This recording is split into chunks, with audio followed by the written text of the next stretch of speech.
डर सबको लगता है, गला सबका सूखता है। आपको क्या लग रहा है? क्या रितलाल यादव के कर्मों की सजा लोग जो कह रहे थे कि मिल रही है, तो अनंत सिंह को कर्मों की सजा नहीं मिल रही है? सोचिए, रितलाल यादव की जब गिरफ्तारी हुई थी तो लोग ताली बजा रहे थे। कोई यादव नहीं था जो रितलाल यादव को डिफेंड कर रहा हो सोशल मीडिया पर। लेकिन आज कौन लोग हैं जो अनंत सिंह को डिफेंड कर रहे हैं, जबकि अनंत सिंह ने सरेआम हत्या की है। रितलाल यादव पर धमकी देने का, एक्सटॉर्शन का केस FIR हुआ था, एक बिल्डर ने लगाया था। हो सकता है उसका कुछ अपना नफा नुकसान हो, बिजनेस का मामला फंसा हो। लेकिन यहाँ तो दुलारचंद यादव जो पॉलिटिकल एक्टिविस्ट थे, उनकी हत्या हुई है। पहले पैर में गोली मारी गई, फिर गाड़ी चढ़ाई गई। उसके बावजूद भी किसी यादव ने रितलाल यादव के पक्ष में नहीं लिखा कि ठीक है, गिरफ्तारी हुई, न्याय, कोर्ट से न्याय मिलेगा। जातिवाद इसी को कहते हैं, जब आरोपी के पक्ष में उसका जात खड़ा हो जाए। जैसे क्या हुआ था यूपी में, एक वाल्मीकि समाज की बच्ची के साथ रेप हुआ और जो आरोपी लोग थे उनकी जाति के लोग खड़ा हो गए। जैसे मान लीजिए मैं कुर्मी हूं या आप यादव हैं या कोई कुशवाहा है, वो कोई क्राइम करता है और जब उसकी जाति उसके साथ खड़ा हो जाए तब इसको जातिवाद कहते हैं। लेकिन आप बताइए, कोई कुर्मी, यादव, कुशवाहा, पिछड़ा, अति पिछड़ा, धानुक, मंडल, नोनिया, उसके साथ कौन खड़ा होगा? चंद्रवंशी के पक्ष में कोई खड़ा होगा? क्योंकि उनके जज ही नहीं है। उनके कितने SPDM कलेक्टर हैं। जातिवाद तब होता है जब कोई जनरल कैटेगरी का आदमी क्राइम करता है और पूरा सिस्टम चपरासी से लेकर चीफ जस्टिस तक उसकी मदद करने लगता है। तो सोचिए, अनंत सिंह के खिलाफ किस तरह से बहुजन समाज के लोग लिख पढ़ रहे हैं कि ये आरोपी हैं, इनकी गिरफ्तारी हो। और उसी तरह से उनकी जाति का मीडिया, टीवी, अखबार और तमाम लोग अभी से क्लीन चिट देने पर लगे हुए हैं। न जांच, न पुलिस, न कोर्ट, न कचहरी। आप सोचिए, इस बात को समझिए। अब आते हैं अनंत सिंह की गिरफ्तारी क्यों हुई है। अनंत सिंह के घटना ने पूरे देश में हलचल मचा दी थी। पूरे बिहार के शोषित वंचितों को 90 के बाद का बिहार याद आने लगा था। जब लालू यादव के आने से पहले का जो बिहार था, जिसमें जातीय हिंसा होती थी, मनुवाद, जातिवाद चरम पर था, लोगों को वो याद आने लगा था और लोग एकजुट हो गए थे। और ये बात NDA के सरकार, नीतीश कुमार और बीजेपी को समझ में आ गया कि उनसे अति पिछड़ा, दलित, महादलित, अल्पसंख्यक वोट भाग रहा है और अनंत सिंह जंगल राज के पोस्टर बॉय बन गए हैं। उसके बाद ये डैमेज कंट्रोल करने के लिए कोशिश हो रही है कि अनंत सिंह को अरेस्ट दिखाया जाए ताकि थोड़ा सा वो मामला दब जाए, और कुछ नहीं है। लेकिन पानी बहुत बह चुका है, खेल बहुत हो चुका है। बिहार में आप जाके ग्राउंड पर देखिए, हम लोग घूम रहे हैं, कहीं भी NDA का कोई नाम लेने वाला नहीं। हाँ, नीतीश कुमार के खिलाफ जरूर NDA में साजिश चल रही है। मैंने कल भी बताया था, अभी भी बता रहा हूं। नीतीश कुमार के खिलाफ चिराग भी लड़ रहे हैं, नीतीश कुमार के खिलाफ बीजेपी भी लड़ रही है। NDA सिर्फ कागज पर मजबूत है, ग्राउंड पर नहीं। और इंडिया गठबंधन टीवी, अखबार में कमजोर है, कागज पर कमजोर है, लेकिन ग्राउंड पर उनके कार्यकर्ता जो है वो एक साथ हैं, एकजुट हैं और मजबूत हैं। और इससे साफ पता चलता है कि बिहार में लगभग चीजें तय हो चुकी है। कांग्रेस बिहार में वापसी करती हुई दिख रही है। 50-61 सीटों पर कांग्रेस लड़ रही है। कांग्रेस बिहार में 50 सीटें स्कोर कर जाए तो चिंता मत कीजिएगा या हैरान मत होइएगा। और इसका क्रेडिट जाता है प्रदेश अध्यक्ष राजेश राम, कृष्णा अल्लाबरू और पप्पू यादव को भी, शकील खान को। इन लोगों ने जिस तरह से रणनीति बनाई और जिस तरह से टिकट बांटा, उसका फायदा होता दिख रहा है। लेकिन सबसे बड़े गैमलर के तौर पे तेजस्वी यादव और संजय यादव उभरे हैं। लालू यादव ने फिर से जो सोशल इंजीनियरिंग की है, मंगीलाल मंडल ने जो बैठ के इन लोगों ने जो तय किया है, मंगीलाल मंडल अध्यक्ष हैं, संजय यादव, तेजस्वी यादव, लालू प्रसाद यादव खुद फैसले ले रहे हैं, इंजीनियर सुनील जैसे लोगों ने जो पूरा प्लानिंग किया वो सफल होता दिख रहा है। और 143 सीट पर RJD का लड़ना फायदे का सौदा होता दिख रहा है। और लगभग RJD 120 के करीब स्कोर कर जाए तो हैरान मत होइएगा, और उसकी अपनी बहुमत आती हुई दिख रही है। ग्राउंड पर आप जाएंगे तो पिछड़ा, दलित, आदिवासी, किसान, अल्पसंख्यक एकजुट है। धमदाहा सीट सोचिए, वहां आदिवासी हैं, वहां संतोष कुशवाहा को कोई नहीं रोक सकता है। सोचिए, बस 2 सीटें हैं जहां बड़ी गलती दिख रही है, एक वैशाली और एक लालगंज। वैशाली में अगर कांग्रेस अपना उम्मीदवार ले लेती तो अजय कुशवाहा रिकॉर्ड मतों से जीतते, लेकिन अब वो वहां मामला फंस गया, वहां JDU जीत सकती है।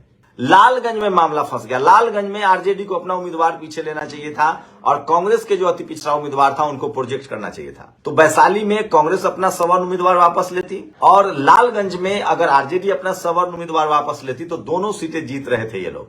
इसी तरह के हालात मोकामा में है। मोकामा में अब मंडल यादव की गोलबंदी हो चुकी है। अगर वहां पीयूष प्रियदर्शी को टिकट मिलता तो वो शानदार फैसला था, लेकिन उसके बावजूद इन 3 सीटों को छोड़ दीजिए तो दुलारचंद यादव की शहादत बेकार नहीं जा रही है।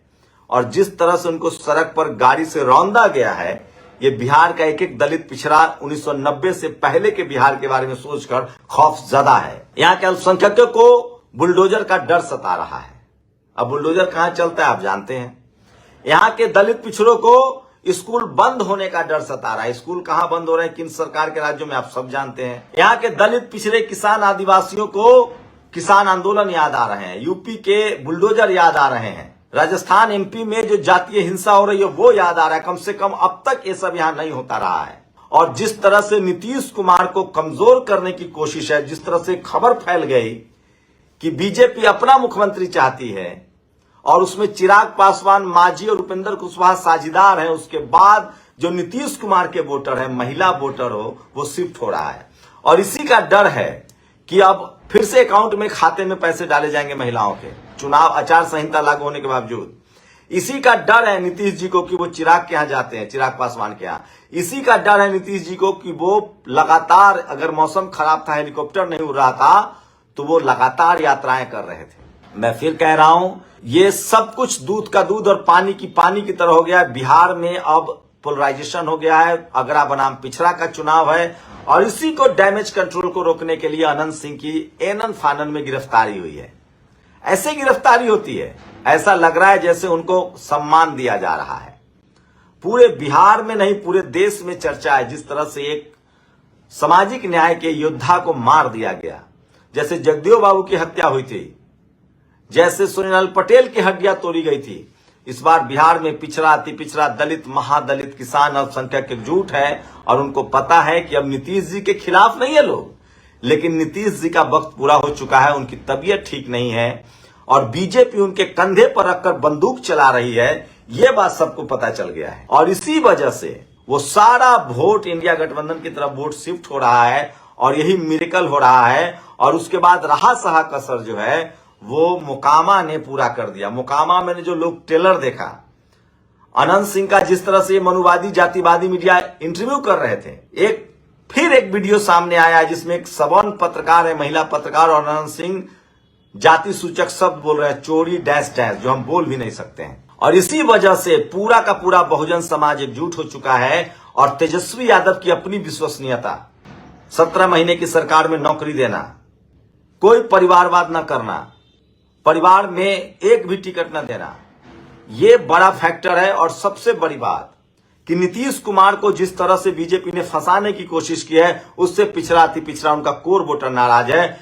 20 साल बाद फिर से कुर्मी, मंडल, महतो, अति पिछड़ा, पिछड़ा एक साथ वोट करता हुआ दिख रहा है। जिस तरह से बीजेपी ने क्लियर नहीं किया, अगर सम्राट चौधरी को भी कर देते, उन्होंने फंसा रखा है। वो बिहार को समझते हैं मध्य प्रदेश और राजस्थान। मध्य प्रदेश में बीजेपी ने क्या किया था, हर जाति का नेता खड़ा किया था, प्रहलाद पटेल, उसके बाद ज्योतिराज सिंधिया, फग्गन सिंह कुलस्ते, कि किसी को मुख्यमंत्री बना देंगे और सबका वोट लिया।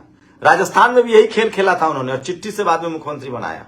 बिहार के लोग बड़े समझदार हैं, उनको लगता है कि अगर बीजेपी सत्ता में आई, न तो नित्यानंद राय मुख्यमंत्री बनेंगे, उनका तो सवाल ही नहीं है, और न ही सम्राट चौधरी मुख्यमंत्री बन पाएंगे। कोई तीसरा आरएसएस का मुख्यमंत्री होगा। और यही बात लोगों को कचोट रहा है। जिस तरह से पिछली बार 2 अति पिछड़ा मुख्यमंत्री बनाया था बीजेपी ने, और इस बार दोनों को हटा दिया। लोगों को लगता है कि विजय सिन्हा मुख्यमंत्री बनाए जा सकते हैं, गिरिराज सिंह मुख्यमंत्री बनाए जा सकते हैं।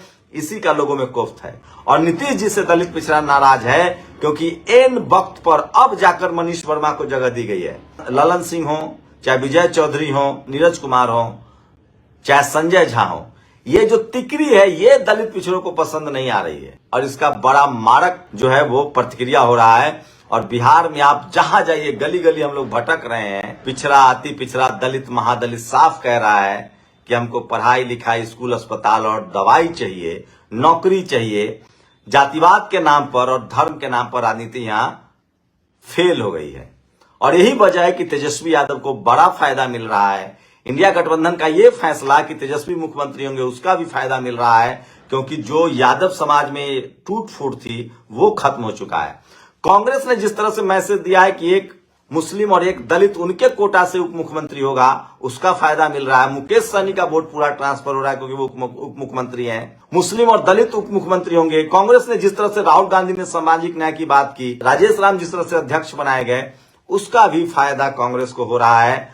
तो चारों तरफ से इंडिया गठबंधन के लिए एक माहौल बन रहा है। और जिस तरह से वोट चोरी वाला मामला है, कल मुंबई में जिस तरह से प्रोटेस्ट हुआ, लोगों को लग गया है कि पूरा का पूरा सिस्टम हाईजेक करके बीजेपी चुनाव जीतना चाहती है। और इस बार बीजेपी के खिलाफ, जैसे पिछले 2014 के लोकसभा में कुर्मी, यादव, कुशवाहा ने एक तरफा वोट किया था और जनता बीजेपी से लड़ रही थी, इस बार बिहार में भी बीजेपी से जनता लड़ रही है। आरजेडी और कांग्रेस और इंडिया गठबंधन नहीं, जनता सड़कों पर है, जनता लड़ रही है, मन बना चुकी है। और मोकामा में जो हुआ, उसने सबकी आंखें खोल दी है।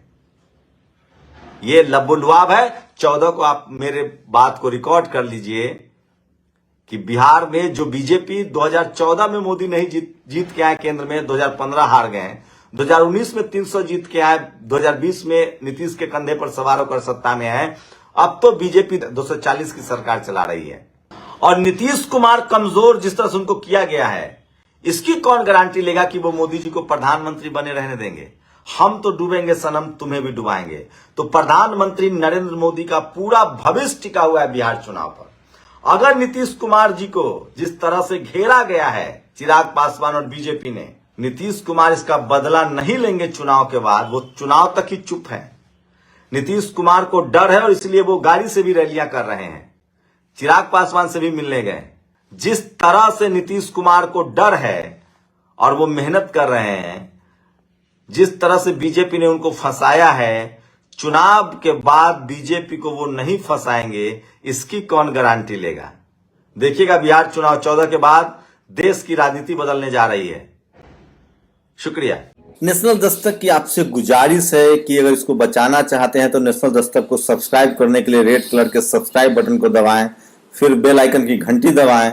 नेशनल दस्तक को बचाने के लिए बहुत जरूरी है कि हर खबर को शेयर करें, लाइक करें, कमेंट जरूर करें।